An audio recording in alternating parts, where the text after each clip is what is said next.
नमस्कार, मैं आपका मित्र डॉक्टर अमित कुमार गुप्ता आप सभी का हार्दिक स्वागत करता हूं हमारे video the holographic universe and the silent witness with in UK तीसरे भाग में। पहले भाग में हमने मुनि अष्टावक्र और राजा जनक के संवाद का वर्णन किया था।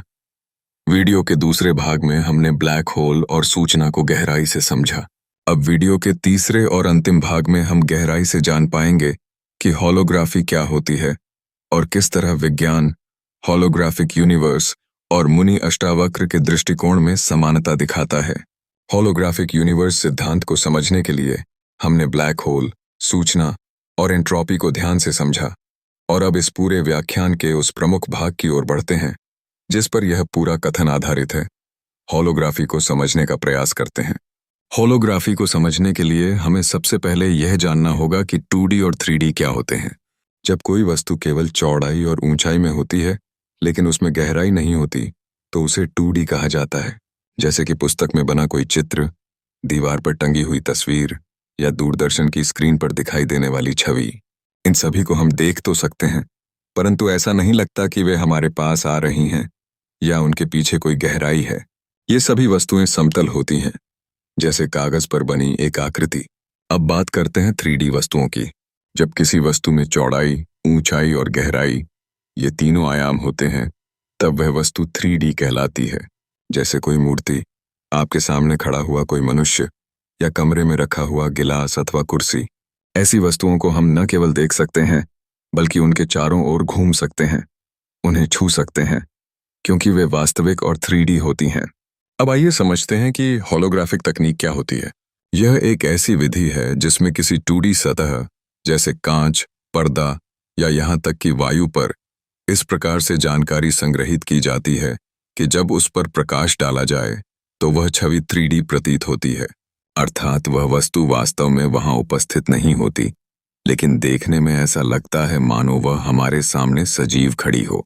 इसका एक प्रसिद्ध उदाहरण है दिल्ली के इंडिया गेट पर नेताजी सुभाष चंद्र बोस की होलोग्राफिक प्रतिमा।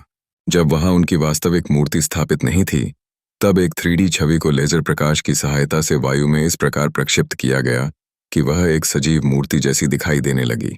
वहां उपस्थित लोगों को ऐसा प्रतीत हुआ कि नेताजी की प्रतिमा उनके सामने खड़ी है, किंतु वास्तव में वह केवल प्रकाश की बनी हुई एक होलोग्राम छवि थी। आप उसे देख तो सकते थे परंतु छू नहीं सकते थे, क्योंकि वह वस्तु वास्तव में वहां थी ही नहीं। मतलब होलोग्राम में हमें वस्तु की वास्तविक छवि का केवल आभास होता है, जो कि पूरी तरह आभासी होती है। हमें लगता है कि वह वास्तविक है, जबकि उसकी सारी सूचना 2D में संग्रहित होती है। पिछली वीडियो के अंतिम भाग में हमने देखा था कि वैज्ञानिक जैकब बेकेनस्टीन ने बताया कि ब्लैक होल में समाई सूचना उसके अंदर नहीं बल्कि उसकी सतह पर दर्ज होती है। जैसे CD या DVD की चमकदार सतह पर छोटे छोटे ग्रूव्स लेजर बीम से पढ़े जाते हैं और वही संगीत, वीडियो या पूरी फिल्म बन जाती है, वैसे ही ब्लैक होल की सतह पर सूचना कंपन के रूप में छुपी होती है। भीतर कुछ दिखाई न दे पर सतह पर सारी सूचना अंकित होती है। यहाँ हम देख सकते हैं जो काम होलोग्राम करता है वही काम ब्लैक होल करता है, क्योंकि कोई भी वस्तु जो 3D में ब्लैक होल में जाती है उसकी सूचना ब्लैक होल की सतह यानी 2D पर संग्रहित हो जाती है। वैज्ञानिक गेरार्ड टी हूफ्ट और लियोनार्ड सस्किंड ने गणितीय रूप से यह सिद्ध किया कि जिस तरह कोई वस्तु 3D में ब्लैक होल में जाती है और उसकी सूचना ब्लैक होल की सतह यानी 2D में संग्रहित होती है, उसी प्रकार पूरे ब्रह्मांड की वास्तविकता उसकी 2D सतह पर दर्ज है और हम उसे 3D में अनुभव कर रहे हैं। जुआन माल्डा सेना के ADS CFT ड्युअलिटी सिद्धांत के अनुसार एक उच्च आयाम की दुनिया की सारी भौतिकी एक निम्न आयाम की सतह पर दर्पण की तरह दर्शाई जा सकती है। गुरुत्वाकर्षण, द्रव्यमान और समय सब उस सतह की छाया हैं। अतः होलोग्राफिक यूनिवर्स सिद्धांत भौतिकी का वह सिद्धांत है जो बताता है कि हमारी 3D वास्तविकता वास्तव में एक 2D सतह से प्रक्षिप्त एक होलोग्राम है।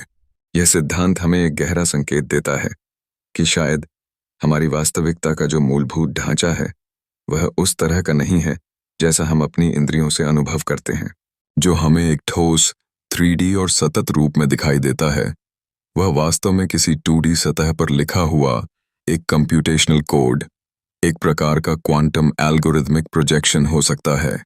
जैसे सिनेमा की स्क्रीन पर चलती हुई छवि में गहराई का भ्रम होता है, लेकिन असल में वह फ्लैट होती है। वैसे ही हो सकता है हमारा यह अनुभव भी किसी गहराई के भ्रम का हिस्सा हो। वेदों और उपनिषदों में भी इसी ओर संकेत मिलता है। ब्रह्म सत्यम जगन मिथ्या, यानी यह जगत जो हम देख रहे हैं वह केवल प्रतीत होता है, लेकिन उसके पीछे कोई अदृश्य अचिंत्य सत्य छिपा है। भगवद गीता में श्री कृष्ण अर्जुन से कहते हैं, मायाम तु प्रकृतिम विद्यान्मायनम तु महेश्वरम। शीलायक है, प्रकृति की यह माया एक पर्दे की तरह है और उस माया के पीछे कोई अदृश्य संचालक है, एक मायावी ब्रह्म।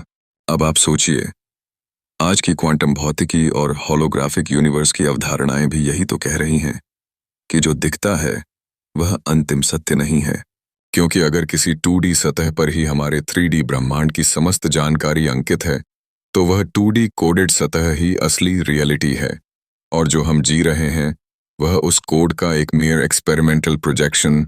और यही वह बिंदु है जहां आधुनिक विज्ञान और प्राचीन दर्शन एक दूसरे को छूते हैं। हमारा शरीर, हमारा मस्तिष्क, यहाँ तक कि हमारी चेतना भी हो सकता है एक बहुत ही बारीकी से संरचित क्वांटम सूचना प्रणाली का हिस्सा हो, जो किसी कॉस्मिक कंप्यूटर से चल रही हो। और यह ब्रह्मांड एक होलोग्राम की तरह हमारे देखने से, हमारे जानने से, हमारे अनुभव से घटित होता है। जैसे ही हम दृष्टा बनते हैं, ब्रह्मांड प्रकट होता है। और यही है वह सत्य जो शायद केवल विज्ञान से नहीं, बल्कि अनुभव, ध्यान और अंतर्मुखी यात्रा से ही जाना जा सकता है।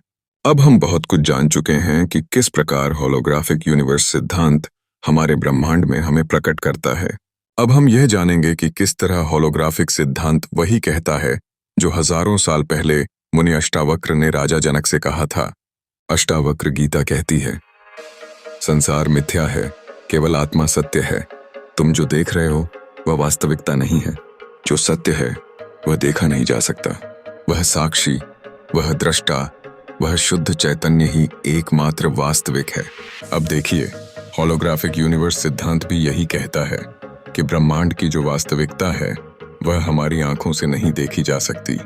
हमारी इंद्रियां एक सीमित डिस्प्ले सिस्टम है।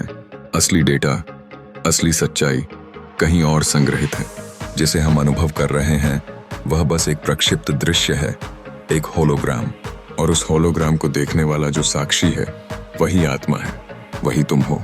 इसलिए जब अष्टावक्र कहते हैं, तुम यह शरीर नहीं हो, तुम यह मन नहीं हो, तुम केवल एक दृष्टा हो, तो वह केवल दर्शन नहीं दे रहे, वे उस सत्य को कह रहे हैं जिसे आज विज्ञान भी धीरे धीरे स्वीकार कर रहा है।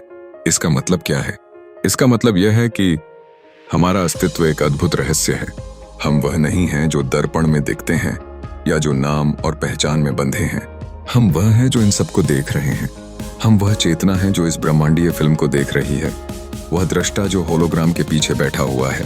अंततः विज्ञान और अध्यात्म का यह संगम हमें एक ही दिशा में ले जाता है, अपने भीतर, जहां कोई ब्लैक होल नहीं है, न कोई इवेंट होराइजन, न सतह और न ही गहराई।